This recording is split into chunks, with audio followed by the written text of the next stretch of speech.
Buenas tardes a todos, bienvenidos una vez más a este espacio, a estas charlas, a este lugar donde venimos a platicar, a conocer, a disfrutar de las letras, la literatura, la poesía, los cuentos y sobre todo de las historias de vida de nuestros grandes autores universales y de estos grandes personajes de la literatura internacional y por qué no nacional. Bueno, como siempre estoy muy contento de que me estén acompañando una vez más en esta ya nuestra 14ª sesión en estas charlas. Y bueno, y el día de hoy nos acompaña la pieza representativa una vez más del municipio, el árbol de la vida. En esta ocasión es una pieza del maestro Pedro Soteno, que representa nada más y nada menos que la mítica Tlanchana, este ser mitológico, este ser de fantasía que es muy característico y que es originario precisamente de nuestro municipio. Es bien conocida la leyenda de la Tlanchana, en lo que antes era la serie de lagunas de Chinahuapan, hace muchísimos años, y que surgió este personaje que capturaba y que se enamoraba de los pescadores y los llevaba consigo para poder tener su idilio amoroso. Esta Tlanchana, este árbol de la vida de la Tlanchana, con sus múltiples compañeros marinos, serán los que nos acompañen para hablar hoy de una persona que está un poquito relacionada en el sentido de la fantasía, de una escritora dedicada sobre todo a escribir sobre la ilusión, sobre la magia, sobre la fantasía. El día de hoy vamos a hablar de Elena Garro. A lo largo de todas estas charlas hemos estado explorando y estudiando y visitando las historias de vida de cada uno de los autores. ¿Por qué? Siempre les había dicho que es con el sentido de que podamos entender qué es lo que vivieron, cuáles son sus motivaciones, cuáles son sus experiencias de vida que los llevaron al final de cuentas a escribir sus obras y que los influyen de tal manera que en sus obras que en ellas, en sus textos, se ve reflejadas sus experiencias de vida. Esto es algo que ocurre mucho con Elena Garro, es fundamental. Prácticamente yo creo que es de las autoras que más ha sido influida dentro de su obra por sus propias vivencias personales. Pero también es una mujer escritora del siglo XX, con todo lo que conlleva ser escritora durante ese siglo y sobre todo en México. Elena Garro es una de las grandes escritoras y de nuestras grandes glorias de las letras mexicanas. Sin embargo, al igual que Rosario Castellanos o Luisa Josefina Hernández, de quienes ya hablamos, al igual que Nelly Campobello, Inés Arredondo, Amparo Dávila y muchísimas otras autoras más, se han visto a contracorriente en esta sociedad culturalmente a veces tan machista que tenemos. Siempre se les impidió poder destacar dentro de las letras. Tuvieron que luchar, tuvieron que pelear sus nombres, tuvieron que en verdad hacerse de un lugar dentro de este canon literario mexicano. Elena Garro también es una de estas luchadoras, y yo creo que es una de las luchadoras que más sufrió por esta necesidad de destacarse y de destacar su obra, y esta necesidad sobre todo de expresarse. Bueno, empecemos a hablar de la infancia de esta mujer, de Elena Garro. Elena Garro nació en 1916 en la ciudad de Puebla, ciudad en la que no vivió mucho tiempo, ya que después se fue a vivir a una ciudad de Guerrero, en el norte de Guerrero, que es bien conocida, que se llama Iguala.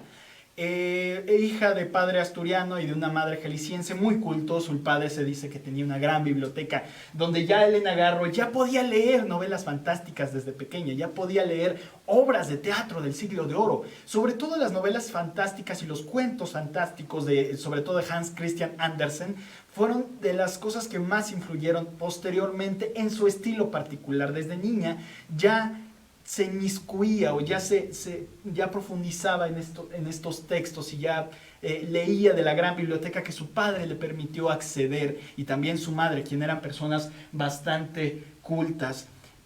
Durante toda su época por Iguala, llegó a vivir a Iguala a los 9 años. La Iguala de ese entonces era muy distinta a la Iguala que tenemos el día de hoy. Ha cambiado muchísimo la fisonomía de la ciudad, porque antes era una especie de pueblo, un pueblo tranquilo, un pueblo quieto, dentro a la mitad de la sierra guerrerense, de la salvaje y de la a veces impiedosa sierra guerrerense, rodeada de montañas, con un calor espantoso, lleno de animales. Sin embargo, toda esta atmósfera, toda esta escenografía que rodeó a la infancia de Elena Garro en Iguala, la hizo que desarrollara una imaginación apabullante, una imaginación desconcertante. Ella añoraba mucho, más bien jugaba mucho ahí con sus hermanos, con sus primos, con los niños del pueblo. Ella jugó mucho en Iguala, y jugar juegos de roles, de fantasía, juegos infantiles que relacionan con el pueblo y el campo,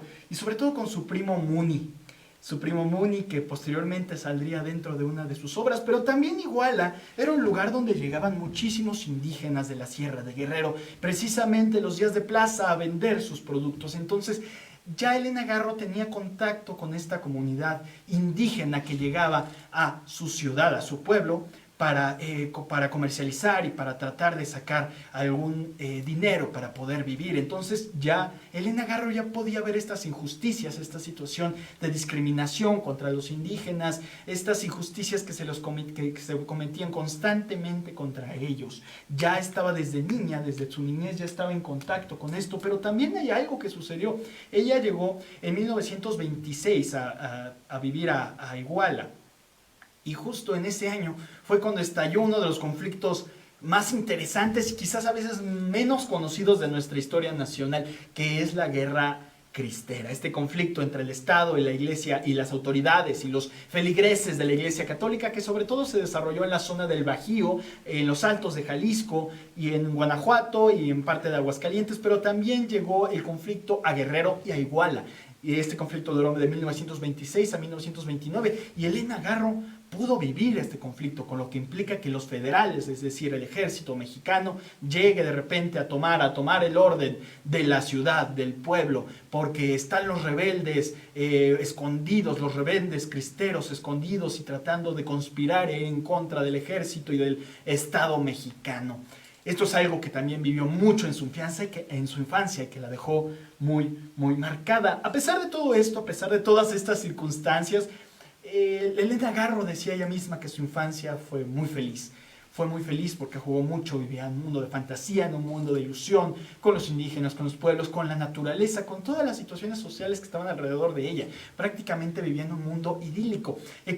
Destaco mucho su infancia en Iguala porque es muy importante para una de sus máximas obras que vendrían muy posteriormente, porque prácticamente esta obra gira en torno de, no Iguala, pero sí de un pueblo muy parecido a su Iguala de la infancia.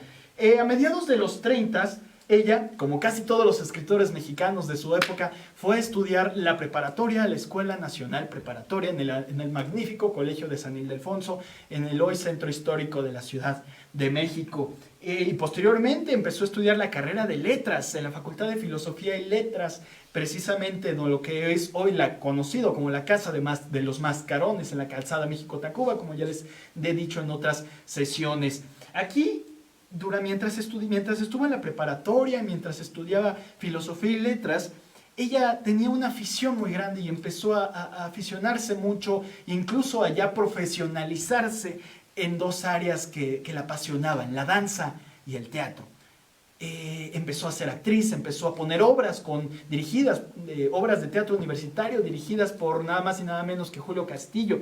Sí, el papá de Julio Bracho, el padre de Diana Bracho, de la actriz hoy conocida como Diana Bracho. También la danza, puso varias coreografías. Ella quería ser bailarina profesional de ballet clásico, porque ella decía que el teatro y la danza, y sobre todo la danza, le daba muchísima libertad de movimiento. Ella algo que siempre defendió y que siempre abanderó fue la libertad de su persona, la libertad de su personalidad y de su identidad. Así que la danza se sentía una persona prácticamente completa. De hecho, ella era prima hermana de Amalia Hernández, esta mujer que fundó el Ballet Folclórico de México, que hoy por hoy sigue vigente después de prácticamente 70 años de fundados, y que es de las banderas más importantes, de los representantes más importantes de nuestra nación ante el mundo. Pero también, mientras estaba haciendo la preparatoria, mientras estudiaba también su carrera de filosofía y letras posteriormente, conoció a muchísimos escritores que estaban dentro de este mundo intelectual, entre ellos a Javier Villarrutia, quien decía que Elena Garro era una niña prodigio, a varios contemporáneos, a este grupo de intelectuales identificados como los contemporáneos, en los que tenemos a Salvador Novo, al propio Javier Villarrutia y muchísimos otros escritores más, o también a Rodolfo Sigli, el gran fundador del Teatro Nacional, el que peleó porque se hiciera un teatro verdaderamente mexicano. Pero aquí, mientras realizaba sus estudios en la Ciudad de México, conoció un personaje que es para nosotros hoy por hoy fundamental, muy famoso, muy conocido, muy leído, muy estudiado. Conoció a Octavio Paz. Octavio Paz es muy importante para la vida de Elena Garro. ¿Por qué? Porque Octavio Paz al final se volvió su esposo, y Elena Garro fue la primera esposa de Octavio Paz, pero es bastante compleja esta relación que tuvieron los dos. Dicen que cuando la conoció en una fiesta, Elena Garro pues, no quería prácticamente pues a bailar con él, no quería mucho hablar con él, pero él insistía, dicen incluso que hasta la perseguía. Bueno, le llegaba con flores, le llegaba con poemas bellísimos. Octavio Paz indiscutiblemente es un gran poeta, ya desde joven ya destacaba como un gran poeta, posteriormente se convertiría en el poeta. Pero fue en esta insistencia que terminaron siendo novios y se casaron justo en 1937. La misma Elena Garro dice que la engañó Octavio Paz, que la sacaron prácticamente de la escuela y la llevaron a un lugar en la Plaza Santo Domingo y la metieron en un cuarto donde había un juez del registro civil, y prácticamente sin saber qué estaba firmando se había casado con Octavio Paz. Ella al final de su vida, Elena Garro, decía que se le engañó para casarse con Octavio Paz. No sé si sea tan cierto, pero ella misma lo dice. Pero sí hay algo que sucede después de su boda con el poeta, es que a partir de ese momento hay una interrupción de su carrera. Deja la carrera de letras y deja prácticamente su carrera como artista. ¿Por qué? Porque Octavio Paz ya le había pedido que ya tomara las labores del hogar. Recordemos que era 1937. En 1937 los valores eran otros, las ideologías eran otras. Y las mujeres estaban más destinadas a precisamente dedicarse al marido, a dedicarse a los hijos, a dedicarse al hogar. Y esto es lo que Octavio Paz esperaba de Elena Garro y prácticamente lo que la exhortó a hacer. Algunos dicen que la limitó a partir de ese momento a la vida privada, es decir, no la dejaba hablar, no la dejaba a veces expresarse o continuar con su desarrollo artístico. Esto ha sido muy discutido, que por qué quizás Octavio Paz obstaculizó o limitó a su propia esposa, Elena Garro, porque hay gente que dicen que Octavio Paz sabía de la brillantez de Elena Garro y que eso lo asustaba, y porque él podía ver en ella una competencia. Es decir, él estaba determinado a ser un gran escritor, y veía en su esposa una especie de competencia, porque sabía que era brillante, que era genial, que lo que escribía, lo que hacía, cómo se expresaba y cómo veía el mundo era una manera única, y que yo creo que Octavio Paz sabía de su genialidad, y eso lo asustaba que lo opacara, y por eso, ya siéndola su esposa, empezó a limitarla, a obstaculizarla. Muchos dicen que Elena Garro siempre vivió bajo la sombra de Paz, y que la sombra del gran Paz, que posteriormente se haría prácticamente la referencia dentro de las letras mexicanas, y algunos dicen que un tirano dentro de las letras mexicanas. Y es esta Elena Garro que vive, digamos, en esta sombra opacada por esta figura de Octavio Paz. Y ella, que siempre buscó desde niña y desde joven un amor ideal, sobre todo un amor trascendente, un amor más allá de la propia vida, más allá de las propias convenciones sociales. Y esto se ve mucho en su obra. Voy a leerles solamente un párrafo de una obra de teatro llamada La señora en su balcón. Es una obra de teatro que escribiría muy posteriormente, pero yo creo que nos habla de esta Elena Garro idealista, de esta Elena Garro que busca un amor más allá de lo que se entiende humanamente por amor. En esta obra habla una niña, bueno, una joven de 20 años que está con su novio y está totalmente enamorada de él. Y él le está a punto de proponerle matrimonio, de que se casen y de que tengan hijos y que le presente a su mamá y de que tengan un coche y una casa. Esto es lo que le dice Clara, que es el personaje en el que también se ve reflejado Elena Garro. La señora en su balcón. Clara, de 20 años. ¿Qué dices? ¿Cómo puedes decir que tengo miedo cuando los árboles se han cubierto de naranjas redondas y doradas y en cada una de ellas hay una Clara viviendo por fin en su ciudad? En Nínive plateada. ¿Miedo de qué? ¿Del muladar? Siempre lo busqué y hasta ahora lo encuentro. Tú no lo sabes, Andrés, pero desde niña ando en busca de ese muladar en el que han tirado lo hermoso y hasta ahora lo hallo, con sus escalinatas, sus columnas, sus templos, sus estatuas. Antes no podía hallarlo. Me faltabas tú que estabas escondido detrás de algunas ruinas, esperándome desde hace miles de años. También yo te busco desde hace miles de años. El profesor García me dijo que uno no puede irse por los siglos y se equivocó, porque yo tuve que viajar y viajar siglos arriba para encontrarte a ti, que eras la memoria de mí misma y la memoria del amor. Pues tú guardaste todos los besos y los verbos amorosos que se han conjugado para venir a decírselos a Clara, que por fin te encuentra en algún recodo del tiempo. ¿En Clara? No, Andrés. Debemos correr como los ríos.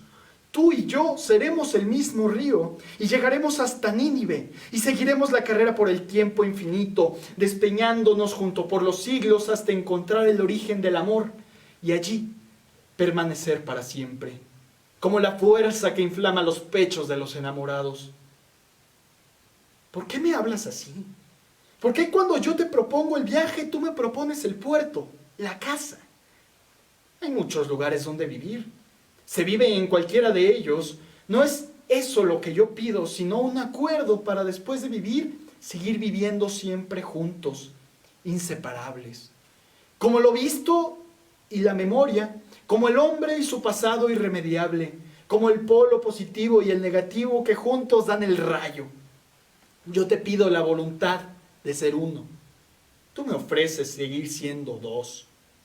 Tendremos fechas diferentes, no solo de nacimiento, también de muerte. El amor es lo único que puede salvarnos de la muerte. Yo seguiré viviendo en ti y tú seguirás viviendo en mí y luego seremos uno, indivisible. Vemos esta Elena Garro, por lo menos en estas obras, que yo creo que distingue este pequeño párrafo de su obra de teatro La señora en su balcón. Muchos de sus ideales, mucho del idealismo y de la visión del mundo que lo tenemos. Ya tenemos esta trascendencia, esta necesidad de hacerse casi uno con el universo en la cuestión del amor, de un amor más allá de las convenciones de una casa, de casarse, de los hijos, de salir los domingos a pasear en coche. Mientras estuvo casada bueno, el año que se casó con Octavio Paz, Elena Garro asistió a España, en Valencia, a un congreso de escritores antifascistas para acompañar a Octavio Paz, que se llevó a cabo en Valencia durante los primeros días de la guerra civil española, entre que lo estaban peleando los republicanos y la falange española liderada por Franco, entre otros generales. A este congreso donde se reunió la intelectualidad más importante de la época dentro de España y de Latinoamérica, conoció a personajes como Pablo Neruda, Alejo Carpentier, Luis Cernuda, Vicente Huidobro, pero también a otros mexicanos que asistieron aquí, como el compositor Silvestre Revueltas, el escritor Juan de la Cabada o el artista, pintor y escultor José Chávez Morado.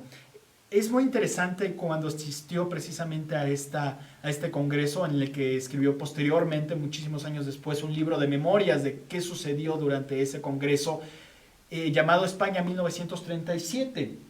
Sin embargo, él ya siempre se describió como fuera de lugar, como que no era su ambiente, la alta intelectualidad hispanoamericana, ella se sentía desubicada, y también habla mucho en este libro de su esposo y de las actitudes de su esposo, de Octavio Paz, quien no queda muy bien parado precisamente en el libro. En 1938 tienen a su única hija, Elena Paz Garro, 1939, quien la acompañaría prácticamente toda su vida. Más adelante volveremos a ella, a la primera hija de Octavio Paz y de Elena Garro, y la única que tuvieron juntos. En 1941, ya en México, empezó a ejercer el periodismo.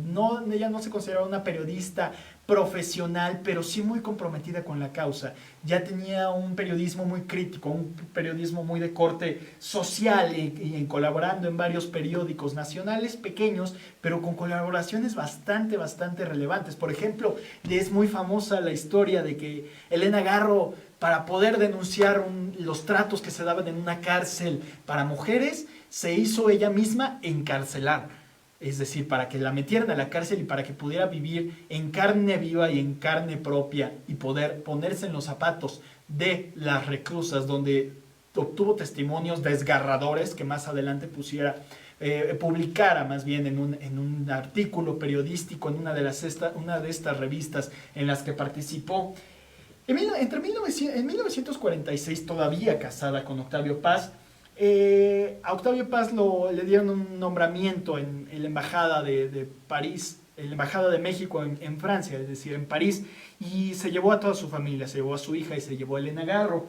Era un París de la posguerra, ya había acabado la Segunda Guerra Mundial, 1946, entonces era una París que estaba renaciendo todavía, y en el que empezó a ver otra vez estos movimientos contraculturales y estos movimientos tan apabullantes dentro del arte internacional, y sobre todo del arte europeo. Y justo llegó en el momento adecuado para tener contacto directo con el movimiento surrealista.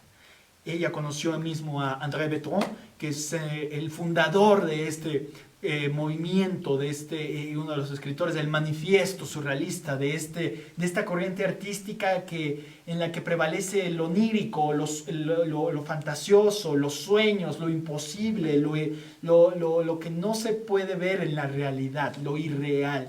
Ella tuvo este contacto directo y vivió, prácticamente una vida bastante glamorosa en su etapa, digamos, europea, que duró de 1946 a 1952. Pero fue también aquí donde conoció al escritor argentino Adolfo Bioy Casares, quien fue su gran amigo a lo largo de su vida, y algunas personas dicen que también su amante. Eso no me consta, pero también tuvieron una relación bastante estrecha con este gran escritor argentino. Su obra. Fue hasta 1952 que regresaron a México con Octavio Paz, que, ya en Europa ella ya empezaba a escribir. Sin embargo, mientras estaba en Europa, mientras estuvo en París, mientras estuvo en Berna, en Suiza, no pudo publicar nada, no se le conocían sus textos. Hasta 1951 en Berna, precisamente en Suiza, se dice que ella ya estaba bosquejando, ya estaba haciendo el borrador de lo que sería su primera novela. Más adelante les voy a decir cuál es, más adelante vamos a profundizar en esta gran novela, pero ya desde 1951 ella ya la estaba bosquejando, ya la estaba escribiendo. Regresan a México y empieza a escribir muchísimas obras cortas. Elena Garro prácticamente se introduce dentro del ámbito literario a través del teatro, a través de escribir obras de teatro cortas. La señora de su balcón es una de ellas. En total tiene aproximadamente 16 obras de teatro, algunos dicen que 18, son 12 obras cortas y 4 de largo aliento, es decir, de más de 3 actos o de 3 actos. Sus primeras 3 obras de teatro las pudo estrenar en 1957, en un ciclo llamado Poesía en Voz Alta, que se llevaba a cabo en la hoy todavía existente Casa del Lago de la Universidad Nacional Autónoma de México. Es una casa ecléctica, muy bella, a orillas del Lago Mayor de la primera sección del Parque de Chapultepec, una casa preciosa que tuvo varios usos a lo largo de la historia del siglo XX, pero en ese momento ya era una especie de centro cultural y un punto de encuentro entre los intelectuales importantes de esa época en México. Y Juan José Arreola, un poeta bastante relevante ya en la época, empezó a organizar un ciclo llamado Poesía en Voz Alta, en el que precisamente invitaba a varios artistas a presentar sus obras, a presentar sus textos, a presentar sus obras de teatro. Es famoso la participación del mismo Arreola, del director Juan José Gurrola, del mismísimo Octavio Paz y de Elena Garro. Elena Garro pudo estrenar 3 de sus obras cortas, es decir, ya montadas.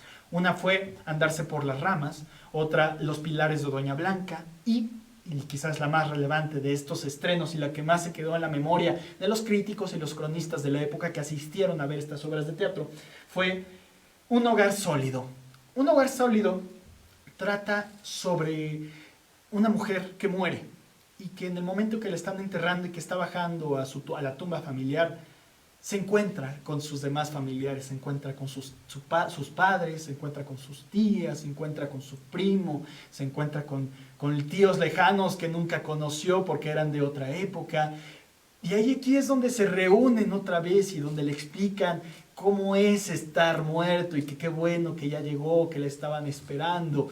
Y prácticamente se ve este reencuentro familiar muy propio, se me dicen a mí, de lo que sucede en el Día de Muertos, pero esto llevado a la obra de teatro.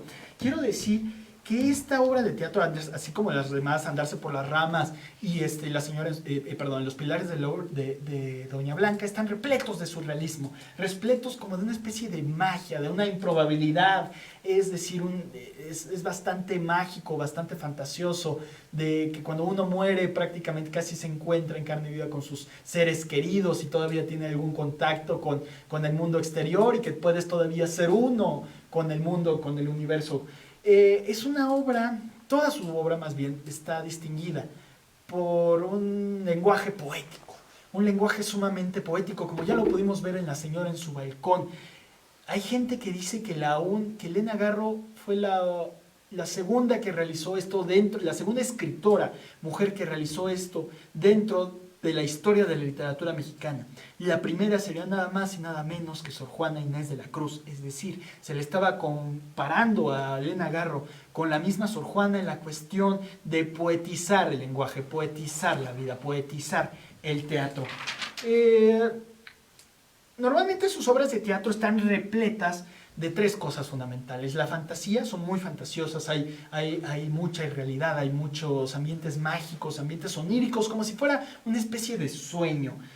También están los relatos personales, todos son cuestiones como de su propia vida, es decir, la misma Elena Garro decía que no se puede escribir nada de lo que uno no conoce, que no puedes escribir de las cosas que no conoces. Entonces todo lo que ella escribiera eran cosas que ella había vivido o como ella las veía, incluso sus obras de teatro más fantasiosas, porque Elena Garro desde niña parecía que había mantenido esta cualidad de infantil de hacer todo espectacular, de ver todo de manera bella, de ver todo de manera fantasiosa, incluso de jugar.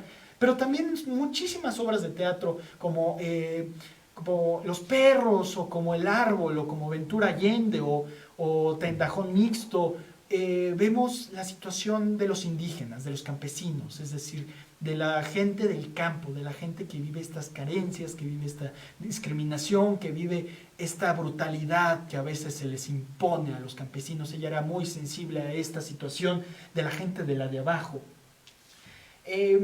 Pero al mismo tiempo, dentro de sus grandes obras cortas, que son 12 aproximadamente, que son bellísimas, poéticas, también escribió obras de largo aliento, obras de teatro de más de 3 actos o de 3 actos. Yo creo que la que más destaca es su obra Felipe Ángeles.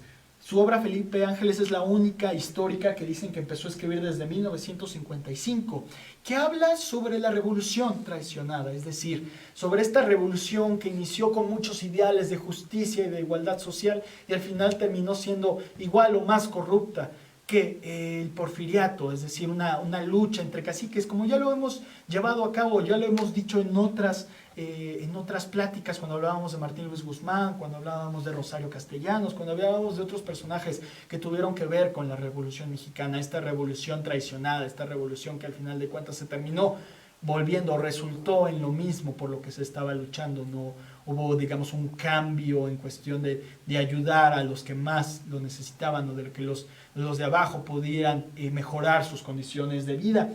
Esto lo criticaba muchísimo, lo señalaba más bien mucho Elena Garro, y sobre todo lo hace en esta obra de teatro que, si me dicen a mí, es de las mejores obras de teatro que tiene este país, que tiene México, que es la de Felipe Ángeles. Toda esta revolución traicionada, esta revolución que se desvió de los ideales a través de quizás el general más puro, o el general más honesto de la Revolución Mexicana, quien estuvo con, que es nada más y nada menos que Felipe Ángeles. Pero al mismo tiempo, en 1957, que cuando estrenó sus obras, tuvo su ruptura con Octavio Paz. Ya desde que habían regresado de México, ya la relación ya se estaba desgastando, ya había una cierta fricción entre ellos, ya había mucho rencor, ya había muchísimos problemas dentro de su hogar. Fue hasta 1957, justo en el año en que estrena sus obras de teatro, que se separa de Octavio Paz. Ella prácticamente en toda su obra dice que lo padeció mucho, porque sí sintió que la estaba frenando, que la estaba limitando, que no la dejaba avanzar como artista. Y de hecho voy a leerles una de sus obras de teatro, precisamente de Un hogar sólido, que habla de esta mujer que ya bajó, que ya murió y que ya bajó a la tumba de su familiar y está hablando con su primo, quien se había suicidado. Y le dice sobre su hogar, sobre su vida, sobre todo marital y hogareña. Un hogar sólido. Lidia. Un hogar sólido, Muni. Eso mismo quería yo. Y ya sabes, me llevaron a una casa extraña y en ella no hallé sino relojes y unos ojos sin párpados que me miraron durante años.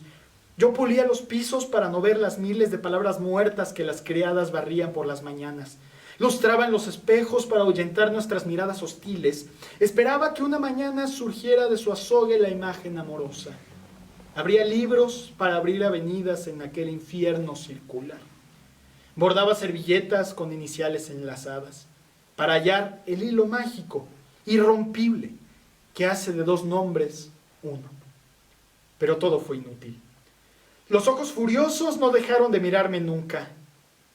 Si pudiera encontrar la araña que vivió en mi casa, me decía a mí misma, con su hilo invisible que une la flor a la luz, la manzana al perfume, la mujer al hombre, cosería amorosos párpados a estos ojos que me miran, y esta casa entraría en el orden solar. Cada balcón sería una patria diferente, sus muebles florecerían, de sus copas brotarían surtidores, de las sábanas alfombras mágicas para viajar al sueño, de las manos de mis niños, castillos, banderas y batallas. Pero no encontré el hilo, Muni. Igual es esta Elena Garro que está hablando a través de su personaje de Lidia, sobre su vida marital. Es muy bella la obra de Un hogar sólido, porque es este sueño, esta ensoñación o este ideal de Elena Garro, que cuando ella muera, encontrarse con sus seres queridos, encontrarse con sus padres, a quien amó tanto y quien la amaron tanto, encontrarse con su primo, encontrarse con sus familiares, para ella poder vivir tranquilamente y vivir uno con el universo. La década de los 60 es quizás la década que más marcó la vida de Elena Garro, por diversas circunstancias que vamos a explicar. Si los 60 en el mundo, no solamente en México, está caracterizado por ser tiempos convulsos, tiempos de cambios, tiempos de confrontaciones, tiempos de revoluciones, tiempos de transformación. En México lo vemos mucho, sobre todo se distingue por los eventos que ocurrieron en 1968. A partir de ya a finales del siglo de 1950 y ya a lo largo de su vida, Elena Garro empezó ya a inmiscuirse mucho en el activismo social. Durante una fiesta, un escritor le dijo: oye Elena, ¿por qué no ves el asunto de estos campesinos en un pueblo llamado Aguatepec, en Morelos, quienes están siendo despojados de sus tierras de labranza, de sus tierras de labor, por diversos caciques y diversos dueños o personas muy potentadas allá en Morelos y que están incluso siendo asesinados, acosados y atormentados, incluso torturados, precisamente para que dejen sus tierras. Ella fue a Guatepec, en Morelos, empezó a apoyar a estos campesinos, los recibió en su casa, se dormían en su casa, ella metía las quejas, iba a todas las oficinas para poder tratar de buscar justicia contra estos campesinos, ponerse de su lado, siempre del lado de los que tenían menos o de los que tenían menos poder frente al gran poder. Y sobre todo tratar de evitar el despojo y que se les humillara y que se les asesinara. Por lo tanto, este activismo social que se hizo tan importante, empezando en Aguatepec, Morelos, ya después se hizo incluso hasta famosa en los campesinos porque era una güera que apoyaba a la gente, que los ayudaba a ir a las oficinas, a ir a los juzgados, a ir a los registros, a sacar los trámites, a tratar de defenderse. Por lo mismo, se empezó a hacer un personaje incómodo para el gobierno, porque ¿quién no eran los caciques que estaban despojando a estos campesinos de sus tierras, sino la clase política, la clase potentada, la clase post-revolucionaria, los políticos resultantes de la revolución? Es por eso que para Adolfo López Mateos se empezó a hacer un personaje incómodo. Le pidió, ya estaba divorciado de Octavio Paz, pero Adolfo López Mateos le pidió a Octavio Paz que prácticamente la sacara del país para que dejara de estar molestando, de dejar de apoyar a los campesinos. Entonces ella la sacan del país. Sin embargo, regresa ya unos años después, en 1963, por invitación de su prima, Amalia Hernández, a realizar el guión de una coreografía que quería hacer Amalia Hernández, que al final no se terminó realizando, pero ya había regresado al país. Y fue en 1963 que se publicó por fin su primera novela. Y yo creo que es su máxima obra y es el momento cumbre de mayor plenitud artística que tiene Elena Garro, que es Los recuerdos del porvenir, que como les recuerdo empezó a ser escrita en 1951. Sin embargo, es muy famoso también la anécdota de que cuando terminó de escribirla intentó quemarla, porque decía, no, estos son solo recuerdos de mi infancia, ¿quién va a querer leer esto? A nadie le interesa, no la voy a quemar. Y algunas personas dicen que también por petición de Octavio Paz, que le pidió quemar su novela, porque era tan buena, que no podía ser tan buena, mejor que sus propias obras. Sin embargo, sus familiares, su propia hija rescata la obra, la guardan y la cuidan porque saben que es una obra relevante, es la expresión de su madre, es la expresión de Elena Garro.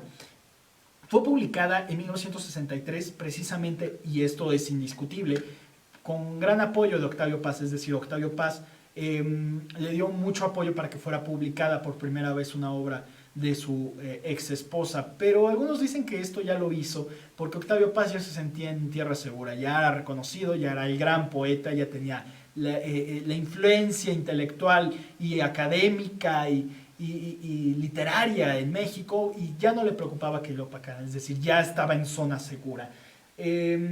La obra gira en torno a recuerdos de la infancia de Elena Garro en Iguala, de todo lo que vivió. Si recordamos, los indígenas, este pueblo quieto, este pueblo tranquilo, la relación entre los vecinos, la guerra cristera, la naturaleza, los cerros que rodean a Iguala, y los cielos y la tierra caliente y el calor y todo este ambiente de pueblo que también llegó a resultar muy mágico. Si algo podemos distinguir y esto es algo bastante fuerte decir, es que Los recuerdos del porvenir es el preámbulo, si no es que la novela que apertura o que inicia el movimiento que hoy tan conocido, que hoy conocemos como el realismo mágico. ¿Por qué? Los recuerdos del porvenir, escrita con el primer bosquejo en 1951 y publicada en 1963, se publicó 4 años antes de la novela que muchos consideran que es la novela inaugural del movimiento del realismo mágico, que es 100 años de soledad de Gabriel García Márquez. Los recuerdos por venir fue publicada 4 años antes y también está repleta de lo que hoy distinguiríamos como realismo mágico, aunque como tal para Elena Garro no era un realismo mágico, sino era la realidad. Para ella era realismo únicamente. Es una obra, una novela preciosa. Si no la han leído, si no la han encontrado, por favor, los exhorto, les pido que la busquen, no se van a arrepentir. Repleta de un lenguaje poético, de elementos del surrealismo. De repente pasan cosas como oníricas. Hay unos recursos, el uso de recursos narrativos tan interesantes y tan únicos dentro de la literatura mexicana en general en ese tiempo. Un ritmo muy ligero, un ritmo como si estuviera danzando. Es una obra que parece que no se detiene. Es una danza literaria de Elena Garro, repleta de belleza, repleta de imágenes poderosas, de los espacios, del ambiente, del pueblo, de las calles, de las salas, de la gente, de los cuarteles, de la iglesia, de los parques, de los momentos, de las fiestas que realizaban los personajes, porque la obra se desarrolla durante la Guerra Cristera. Y sobre todo el uso del tiempo. Hay momentos en la obra en que parece que el tiempo se detiene, en que el tiempo se confunde, que el tiempo deja de correr para que sucedan las cosas, para que los personajes puedan huir, para que los personajes puedan esconderse. Parece que el tiempo está a merced de una fuerza que va más allá de la realidad. Todo se desarrolla en un pueblo que podríamos distinguir como Iguala, pero que Elena Garro distingue como Ixtepec. A su pueblo no le pone Iguala, pero prácticamente es la Iguala de su infancia, la Iguala que ella vivió, la Iguala con la que fantaseó de niña y con la que jugó y con los personajes que pudo ver. De hecho, voy a leerles otro texto, un texto que me gusta muchísimo de los recuerdos de Porvenir, un momento en que Ixtepec, el pueblo, habla, porque el pueblo es un personaje, el pueblo tiene voz. De hecho, el pueblo Ixtepec es el primero que habla en la novela. Tiene voz dentro y puede ver y puede estar dentro de todas las salas de sus habitantes. Así volvimos a los días oscuros. El juego de la muerte se jugaba con minuciosidad. Vecinos y militares no hacían sino urdir muertes e intrigas. Yo miraba sus idas y venidas con tristeza. Hubiera querido llevarlos a pasear por mi memoria para que vieran a las generaciones ya muertas. Nada quedaba de sus lágrimas y duelos. Extraviados en sí mismos, ignoraban que una vida no bastaba para descubrir los infinitos sabores de la menta, las luces de una noche o la multitud de colores de que están hechos los colores. Una generación sucede a la otra, y cada una repite los actos de la anterior. Solo un instante antes de morir, descubren que era posible soñar y dibujar el mundo a su manera, para luego despertar y empezar un dibujo diferente. Y descubren también que hubo un tiempo en que pudieron poseer el viaje inmóvil de los árboles y la navegación de las estrellas, y recuerdan el lenguaje cifrado de los animales y las ciudades abiertas en el aire por los pájaros. Durante unos segundos vuelven a las horas que guardan su infancia y el olor de las hierbas, pero ya es tarde y tienen que decir adiós. Y descubren que en un rincón está su vida, esperándoles. Y sus ojos se abren al paisaje sombrío de sus disputas y sus crímenes. Y se van asombradas del dibujo que hicieron con sus años. Y vieron otras generaciones a repetir sus mismos gestos y su mismo asombro final. Y así la seguiré viendo a través de los siglos, hasta el día en que no sea ni siquiera un montón de polvo. Y los hombres que pasen por aquí no tengan ni memoria de que fui Ixtepec. Esta novela ganó el premio Javier Villaurrutia, que dan los escritores a otros escritores, entre que el jurado estaba precisamente Octavio Paz, Rodolfo Sigli, quien apreciaba tanto a Elena Garro. Pero es una obra inaugural, es una obra cumbre de la literatura mexicana. Y esto le abrió las puertas a publicar en México. Un año después publica su primera colección de cuentos, que es La Semana de Colores, de las que precisamente les voy a compartir el link dentro de esta publicación para que ustedes accedan a este cuento, bueno, a uno de estos cuentos que salió dentro del libro de La Semana de Colores, que es La culpa es de los tlaxcaltecas, que tiene todas las características de la obra de Elena Garro. Es un gran cuento para empezar a entender a Elena Garro. Pero ¿qué pasó en 1968? Esto es bastante complejo, voy a tratar de resumirlo lo más comprensible posible.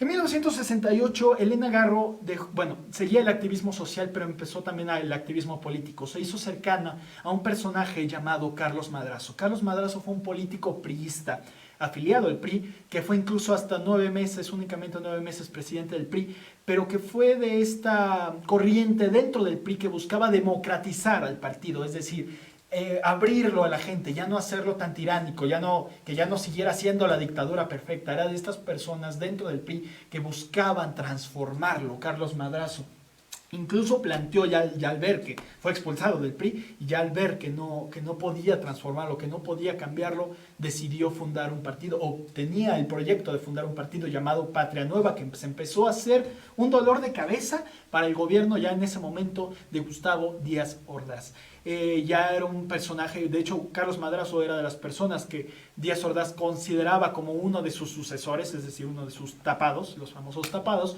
y al final se decidió por Luis Echeverría, pero Carlos Madrazo le empezó a incomodar, empezó a ver que quería cambiar el régimen que habían ya creado dentro del PRI y en el que estaban muy cómodos. Elena Garro se unió bastante, se hizo madracista en ese momento, fue muy cercana y era parte de ese movimiento que buscaba una renovación del partido, un cambio más democrático. Pero también empezó el movimiento estudiantil. Y Elena Garro siempre fue crítica con el movimiento, en el sentido de que criticaba mucho a sus dirigentes diciéndoles: ustedes que empujan a los jóvenes, empujan a los estudiantes a cometer actos violentos, a cometer actos subversivos, que al final saben que cómo están las cosas, saben cómo que el gobierno que tenemos, saben que los van a reprimir, que los van a desaparecer, que los van a matar. Ustedes son culpables intelectuales de conminarlos, de exhortarlos a decir, a que salgan a pelear cuando ustedes cómodamente están detrás de sus escritorios, y ustedes no son los que van a la cárcel, y ustedes no son a los que los desaparecen, ustedes no son a los que los matan, los culpa a ustedes. De hecho, en agosto del 1968 publicó un artículo llamado El complot de los cobardes, en las que precisamente, sin decir nombres, señala a los intelectuales en general de ser los culpables del que a los estudiantes los estén reprimiendo, porque los están usando prácticamente de carne de cañón para sus propios intereses. Esto ya empezaba a causar mucho escozor dentro del ámbito intelectual. El 2 de octubre sucede la matanza de Tlatelolco. Y dentro de todo este caos, este movimiento que se había generado después de la matanza, fue que en el periódico Universal, que era muy afín al régimen de Díaz Ordaz, publicó una lista de 500 intelectuales a los que culpó como instigadores del movimiento, como parte del movimiento del 68. Y el Universal dijo que esta lista se les había proporcionado Elena Garro, lo cual es discutible porque esta lista ya era bien conocida, ya estaba en poder de la Dirección Federal de Seguridad desde antes que saliera publicada en Universal. Sin embargo, esto la enemistó bastante a Elena Garro con los intelectuales de su época, al grado de ser repudiada. Pero al mismo tiempo se capturó a un dirigente del movimiento estudiantil llamado Sócrates Lemus, quien muchas personas dicen que era un infiltrado dentro del movimiento del 68, y señaló a Carlos Madrazo, a los madracistas y a Elena Garro como los instigadores del movimiento. Entonces, Elena Garro empezó a ser acosada, empezó a ser espiada por el gobierno, incluso amenazada de muerte. A ella le afectaron mucho las llamadas tan fuertes que le llegaban diciendo que la iban a matar, que iban a explotar a su casa, que iban a matar a su hija. Entonces, ante esta presión, viéndose repudiada por los intelectuales por una lista que ella nunca dio, que ya era conocida por otros, pero que sin embargo en un periodicazo le pegaron, y también del lado del gobierno, que estaba siendo acosada precisamente por haber sido señalada como una instigadora del movimiento, fue que en 1972, instigada por la Dirección Federal de Seguridad, la policía secreta de ese momento, que encargada de desaparecer, torturar a varios instigadores o varios revolucionarios, no revolucionarios, a los que cometieron una rebelión contra el gobierno. Fue así que en 1972, viéndose tan acosada, viéndose tan amenazada y repudiada por todo su ámbito intelectual, fue que decide junto con su hija huir de México en 1972. Un autoexilio que es un exilio forzado, porque prácticamente ¿quién puede vivir con amenazas de muerte constantes, siendo acosada, siendo espiada constantemente por el gobierno que ya había visto lo que era capaz ese gobierno de hacer? fue que estuvo autoexiliada 20 años fuera de México, entre Estados Unidos, París y Madrid. Este autoexilio también no dejó de escribir, hizo novelas también bastante relevantes como Andamos Luyendo Lola o Testimonios sobre Mariana, y obras de teatro, en una obra de teatro donde da su versión de los hechos del 68, es decir, de lo que ella en verdad hizo, llamada Sócrates y los gatos. Sin embargo, este exilio le generó en ella un sentimiento de paranoia constante. Fue un exilio en el que vivió muchas carencias, en el que vivió persecución, en el que vivió repudio, junto con su hija, siempre todo el tiempo le estuvo acompañando su hija Elena Paz Garro, en el que vivió incluso todavía espionaje, todavía incluso en París y en Madrid seguían espiándola, seguían haciendo una relación de actividades que ella hacía, y le generó mucha paranoia. Dicen que Elena Garro en esos tiempos se sentía perseguida todo el tiempo, se sentía observada todo el tiempo, y también un sentimiento de locura, de desesperación.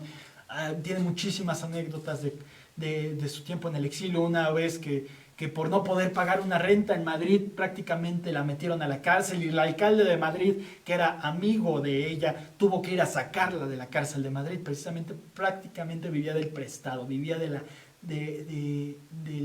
¿cómo se dice? Vivía de la caridad de las personas, de los pocos amigos que le quedaban, porque prácticamente toda la intelectualidad mexicana la repudiaba, la rechazaba. Al mismo que rechazaba su persona, repudiaron al mismo tiempo toda su obra. No se publicaron ya en sus novelas, ya se empezó a hacer una novela, digamos, una literatura prohibida, una literatura relegada. Su novela Los recuerdos del porvenir, fundadora del realismo mágico, por eso no se le distingue o no se le da el título como la precursora del realismo mágico, y pasó a 100 años de soledad de Gabriel García Márquez. Sus cuentos, sus obras de teatro prácticamente desaparecieron del mapa, precisamente por estos conflictos que tuvo con el gobierno mexicano y con la intelectualidad mexicana. Fue hasta 1992 que regresa a México por invitación de varios teatreros, de varias gentes de teatro, para hacerle homenajes, pero ella no quería regresar a México. Ella ya había vivido demasiado con su hija y estaba muy cansada, pero bueno, regresó para que se le hicieran los homenajes. De alguna manera el ámbito teatral la apapachó y le dio el lugar que merece, porque es un teatro único. Renovó prácticamente el teatro en México, a la igual manera que renovó la literatura en México.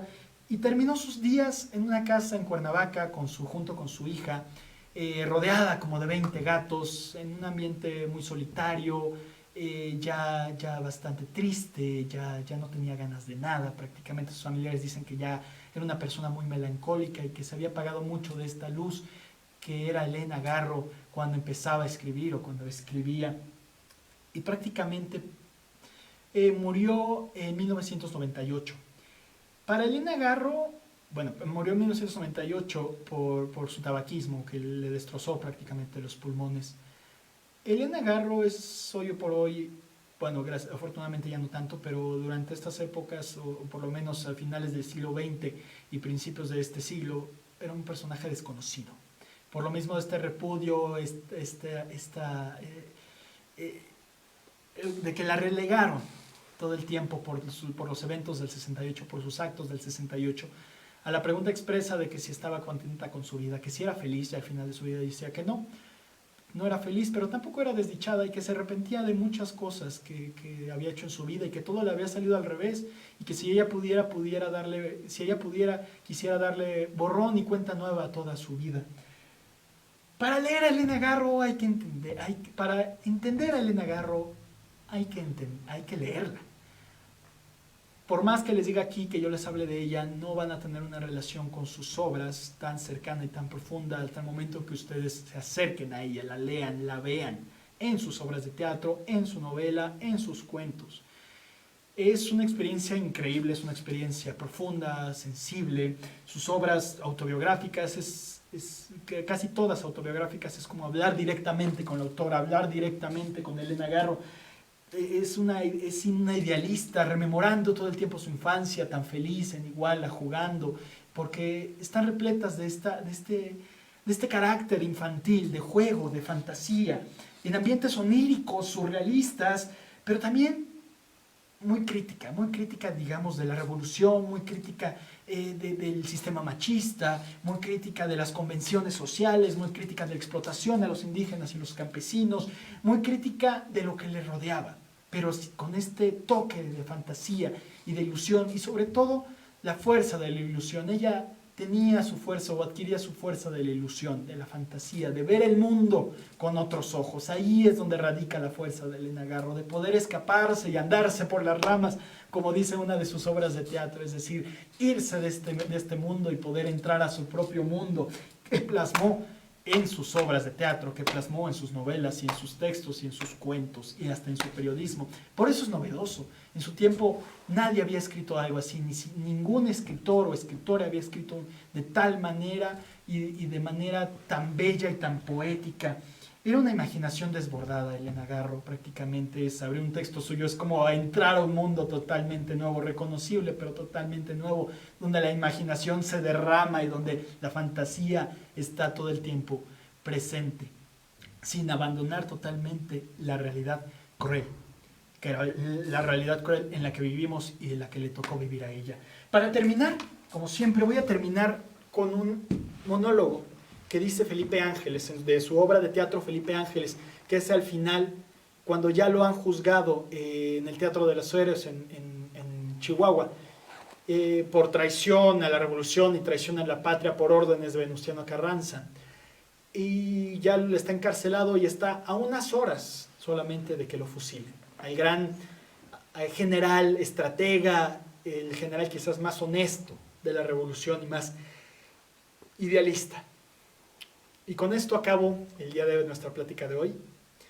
Y espero que sea una invitación a darle su lugar a Elena Garro, a hacerle justicia y a conocer su maravillosa obra y sobre todo a difundirla y que la gente la conozca y que le demos su lugar como la mejor escritora de México.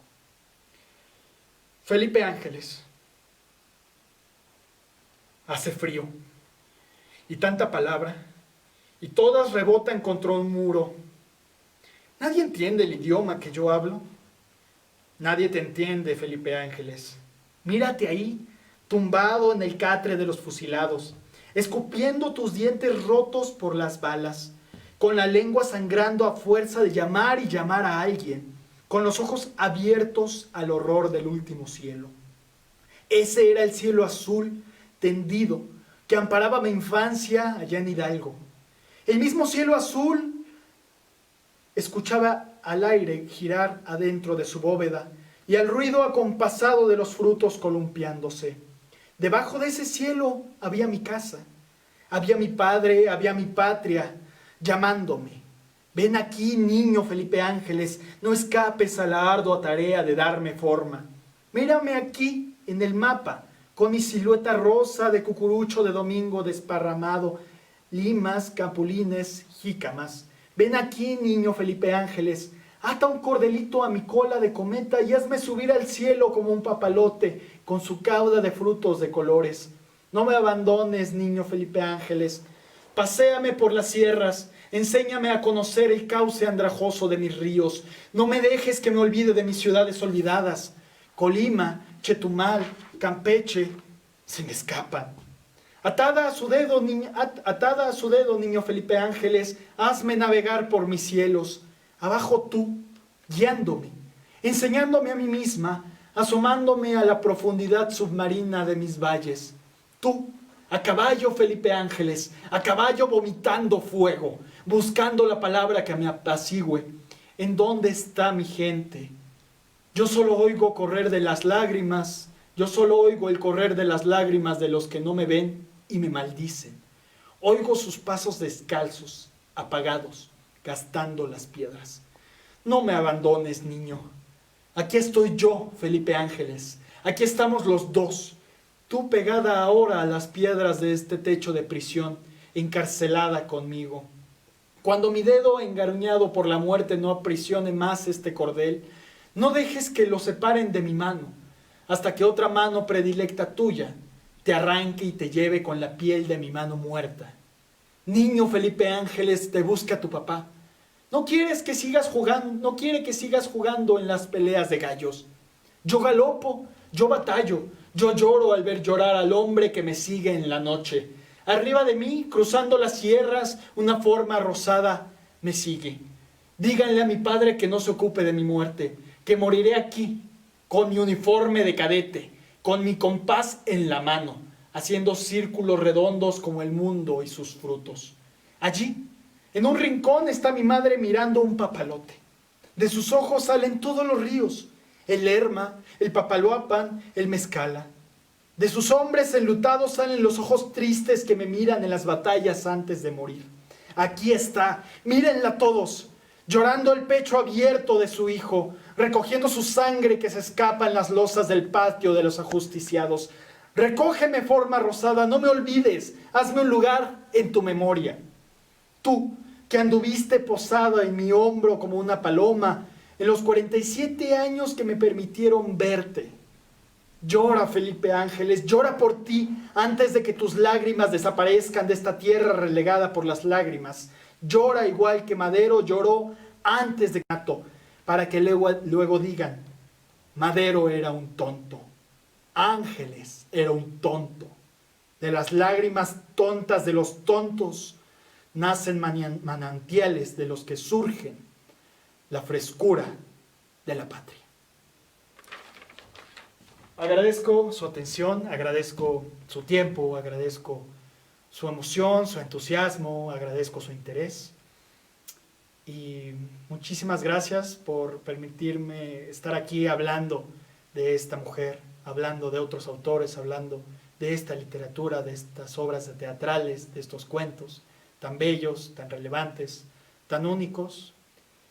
Y agradezco, como siempre, al Ayuntamiento de Metepec, a la maestra Gabriela Gamboa Sánchez y a la Dirección de Educación, el abrirnos sus redes sociales, el abrirnos el Museo del Barro para hablar de Elena Garro.